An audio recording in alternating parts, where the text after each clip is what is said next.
Esta diapositiva es para mostrarnos la glicólisis, algunas características de la glicólisis. Eh, Al final de la glicólisis se produce piruvato y nos muestran también que el piruvato puede ser oxidado para producir acetil-CoA o el piruvato puede ser reducido para producir lactato. Entonces nos dicen la glucosa que consumimos o la glucosa que proviene de el glicógeno, que es la forma intracelular como se almacena la glucosa, termina produciendo eh, exosafosfatos. ¿Por qué? Porque se produce glucosa fosfato, 6-fosfato, y se produce fructosa 6-fosfato. Posteriormente, estas exosas fosfatos se rompen en dos triosas fosfato, una aldosa y una cetosa. La cetosa termina convertida en la triosa fosfato, que es una aldosa. Posteriormente, estas dos triosas fosfatos que se producen a partir de una exosa, entonces continúan su proceso de oxidación y se oxidan paulatinamente hasta llegar a piruvato. En una de las reacciones de oxidación se produce equivalentes reducidos en la forma de NADH, que en condiciones aerobias este NADH iría a la cadena a llevar los electrones a la cadena respiratoria y con esos electrones se llevaría a la síntesis de ATP. Entonces, por la oxidación de las dos triosas se producen dos moléculas de NADH que traducidas en síntesis de ATP equivaldrían a 5 moléculas de ATP. En condiciones anaerobias, entonces el piruvato eh, se reduce al lactato, los electrones los aporta el NADH para eh, volver a oxidar este NADH a NAD para que se pueda continuar la oxidación de las triosas a piruvato, o si no, esta oxidación se interrumpiría y se bloquearía la glicólisis. Entonces, en este caso, el NADH no iría a llevar los electrones a la cadena respiratoria para producir eh, moléculas de ATP. Lo mismo, entonces el piruvato en condiciones anaerobias o en ausencia de mitocondria tampoco podría ser oxidado acetil-CoA, y la acetil-CoA tampoco podría ser oxidada en el ciclo de Krebs para producir moléculas de CO2, y los equivalentes reducidos del ciclo de Krebs tampoco podrían ir a la cadena respiratoria para llevar los electrones y con esos electrones sintetizar más moléculas de ATP. Eh, entonces, en las reacciones de la glicólisis, lo primero que ocurre, nos dicen ahí, es que la glucosa se fosforila en su carbono número 6 para producir glucosa 6-fosfato. Que esto puede ser realizado por dos enzimas, una enzima exoquinasa o una enzima glucoquinasa. Nos dicen en el libro que la exoquinasa tiene mayor afinidad por glucosa, es decir, que el Km por glucosa es menor, y que la glucoquinasa tiene un Km mayor, incluso más elevado que las concentraciones intracelulares de glucosa. Es decir, en concentraciones normales intracelulares de glucosa, la glucoquinasa no actuaría. ¿Cuándo actuaría la glucoquinasa? Cuando se consumen carbohidratos recientemente, los niveles de glucosa están elevados en la sangre, la concentración de glucosa supera el Km de la glucoquinasa, entonces la glucoquinasa lo que hace es la fosforilación de la glucosa para retirar, nos dicen en el libro, la glucosa que está en la sangre y canalizarla hacia el hepatocito, y en el hepatocito pues para utilizarla para la síntesis y almacenarla en forma de glucógeno. Nos dicen que la exoquinasa, además de las diferencias de Km, puede ser inhibida por su producto, es decir, cuando se fosforila mucha glucosa 6-fosfato, entonces esa misma glucosa 6-fosfato se comporta como un inhibidor de la exoquinasa. Este paso de inhibición de la glucosa 6-fosfato a la exoquinasa se salta cuando se consume fructosa, porque la fructosa se convierte en fructosa 1-fosfato y posteriormente esa fructosa 1-fosfato se isomeriza a fructosa 6-fosfato. Por eso los efectos tan dañinos del consumo de fructosa.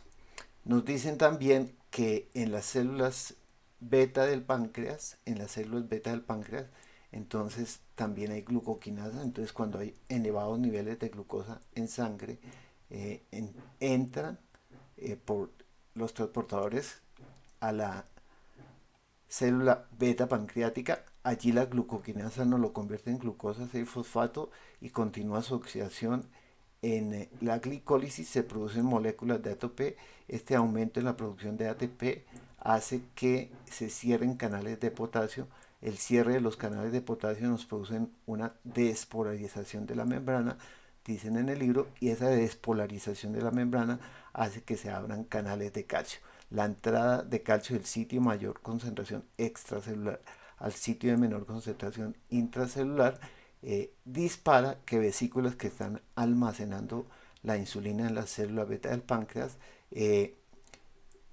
secreten esa insulina a la circulación sanguínea. Bueno, entonces una vez producida la glucosa 6-fosfato, entonces esta glucosa 6-fosfato se convierte en fructosa 6-fosfato. Nos dicen, esto es un aldehído y hay una isomerización del grupo aldehído a un grupo cetona. Entonces pasamos de una aldosa a una cetosa. Esa reacción es catalizada por la fosfohexosa isomerasa. Posteriormente, entonces dicen la fructosa 6-fosfato presenta una nueva fosforilación en el carbono 1, entonces la enzima que cataliza esa reacción es la fosfofructoquinasa 1, que es inhibida por las concentraciones normales de ATP, y cuando este ATP se gasta, se hidroliza a ADP y posteriormente el ADP se convierte en AMP. La elevación de las concentraciones de AMP evita la inhibición por ATP, entonces produce una activación de la fosfofructoquinasa. La lógica es que es obvio, se necesita producir ATP, entonces se debe activar la glicólisis para que se produzcan ATPs.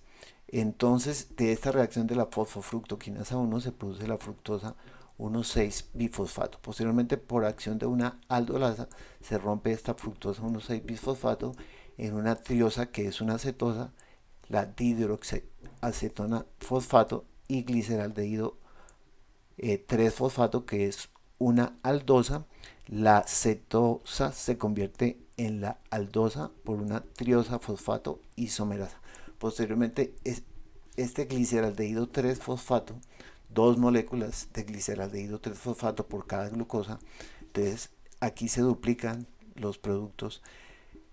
El gliceraldehído 3-fosfato entonces es oxidado a fosfoglicerato. Los dos electrones los captura el NAD y se convierte en NADH, y además es fosforilado porque un grupo fosfato hace una fosforolisis. Entonces ese grupo fosfato se pega al carbono 1 formando el 1,3-bisfosfoglicerato. Nos dicen que el arsenato compite con el grupo fosfato, entonces quien se puede unir en presencia de arsenato al carbono 1 es el arsenato, entonces se produce 1-arsenato 3-fosfo bis fosfoglicerato. Entonces nos dicen que posteriormente este arsenato fosfoglicerato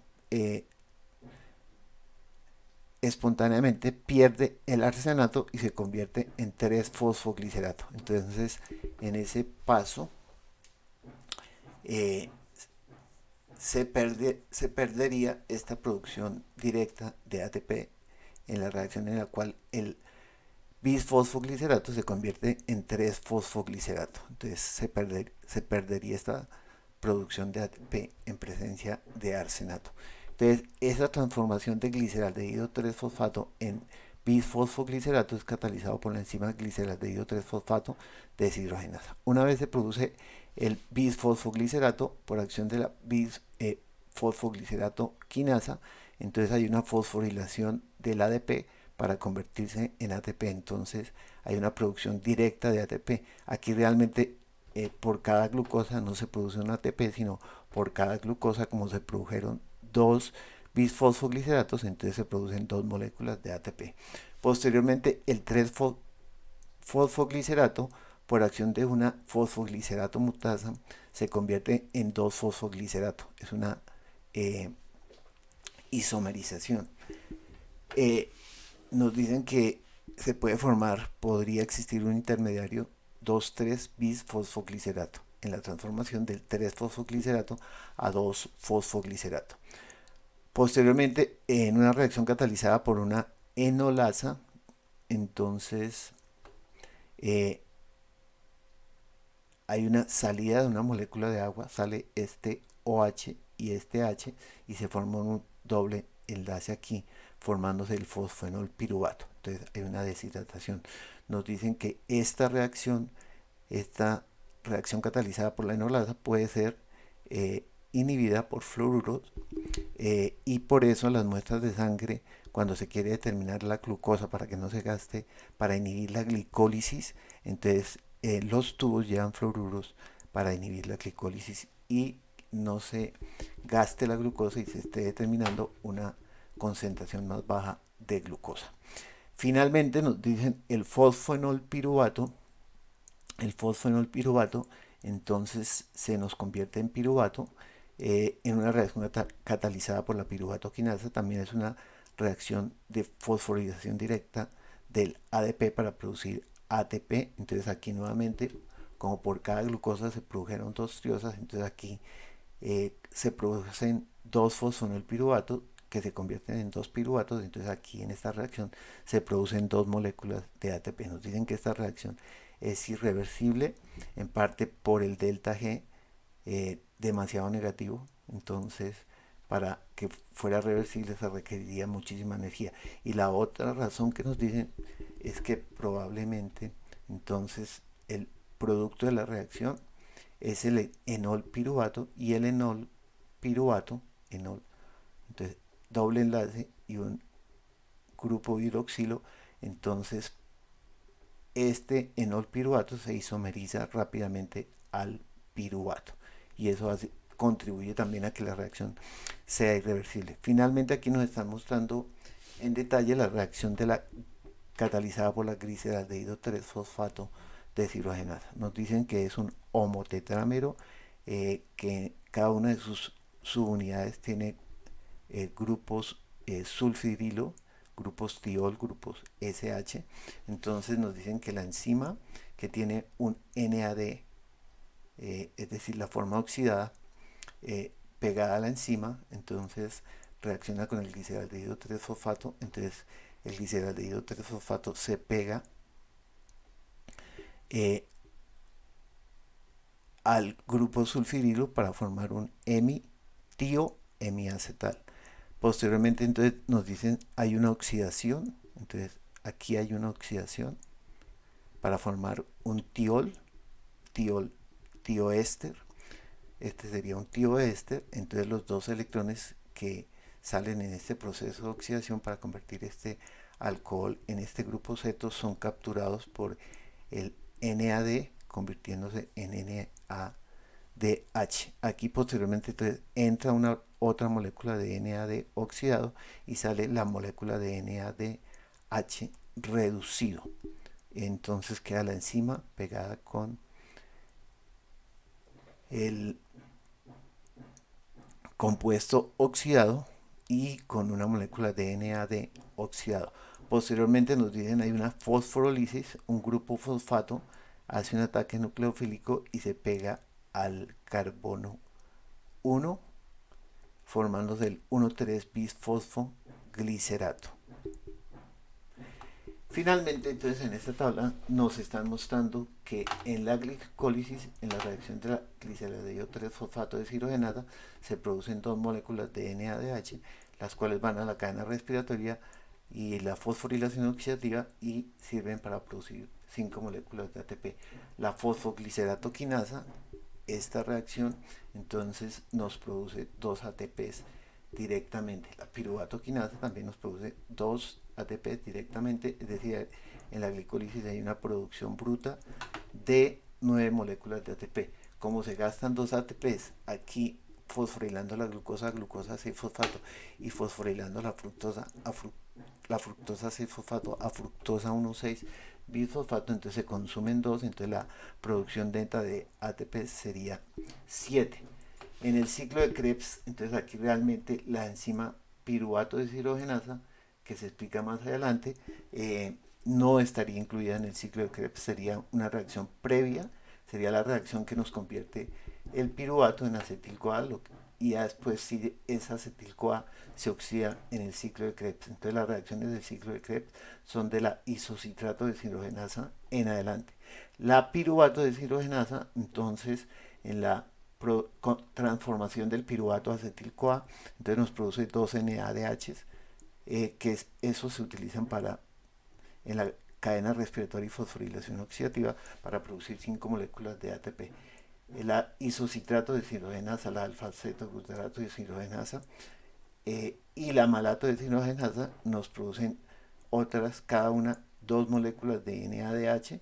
¿Por qué? Porque de cada glucosa se producen 2 moléculas de acetil-CoA que se oxidan en el ciclo de Krebs. Entonces, en esas reacciones se producen 5 ATPs. En la reacción catalizada por la succinato de deshidrogenasa se producen son 2 FADH, entonces por cada FADH 1.5 ATPs, es decir, 3 ATPs en total. Y hay una reacción, la catalizada por la succinato tioquinasa, que nos produce directamente ATP o GDP. Entonces la producción neta de ATPs del ciclo de Krebs más la piruvato de deshidrogenasa es de 25 eh, de 25 ATPs. Entonces sumando en condiciones aerobias, entonces se producirían netamente 32 moléculas de ATP y en condiciones anaerobias se producirían 2 moléculas de ATP por cada glucosa que es oxidada.